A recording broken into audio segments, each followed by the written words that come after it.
to take off her flippers. When she got back, Max pointed out a frosted white triangle in her shell pile. "You did find some sea glass." "It looks like ice," said Sofia. But as she held up the glass, a seagull swooped down and snatched it from her fingertips. "Hey!" she cried. Instead of flying away with its prize, the gull landed nearby and dropped the sea glass in the sand. Then it swiveled its white head, staring at them with dark, mysterious eyes. "It's our seagull," Max whispered, excitement tingling down his spine. The gull showed up, and it was time for another adventure on Wind Rider, a magical sailboat that they had found hidden in the mangrove forest beside the beach. Sofia leaped up. "Let's get to the boat," she cried. "Wait," said Max, laughing. "Don't you want to take off your duck feet?" Sofia glanced down. "Oh, ha!" She kicked off her flippers and quickly got dressed. Then she sprinted after the gull along the beach toward the boardwalk that led to the mangrove forest.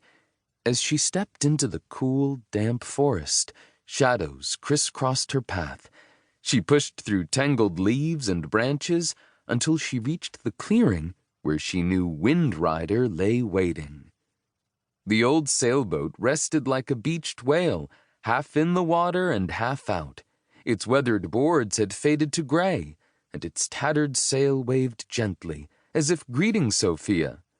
When Max caught up to her, he sighed happily. Wind Rider looked like a wrecked old boat, but Max knew better. He and Sofia had sailed to faraway places on this magical boat. Wind Rider always returned them right here to the mangrove forest, with no time having passed, as if they'd never been gone at all. But oh, the adventures they'd had! "Caw!" the seagull cried from the broken deck rail. Max laughed. "All right already," he said. "We're coming." Sofia scampered up the ladder and onto the deck ahead of him. She followed the gull until it landed on the helm, an old wooden steering wheel. The moment Max joined Sofia and placed his hand on the helm, the wind picked up. Leaves swirled and branches creaked. Overhead, the tattered sails of Wind Rider began to unfurl. "I wonder where we're going," said Max. "Do you think there'll be animals that need our help?" asked Sofia, her stomach fluttering. Wind Rider always brought them just where they were needed most. "Caw!" The seagull hopped off the helm as it began to move, and both kids let go. As the wooden wheel creaked in a slow circle, Max grinned. "You won't have to wait long to find out. Hold on!" Chapter 2. The Whistling Whale. As the helm whirled around, Wind Rider began to rock. Max covered his eyes against the raging wind with one hand. Through his fingers, he saw green leaves swirl past. Then blue sky. Then charcoal-colored rocks. No, mountains. The wind was much colder than it had been a moment ago. Beside him, Sofia laughed out loud. "It's like a ride at the fair," she thought, squatting to keep her balance. But when the wind slowed, she popped up like a jack-in-the-box. She admired the sailboat's polished deck and crisp white sails.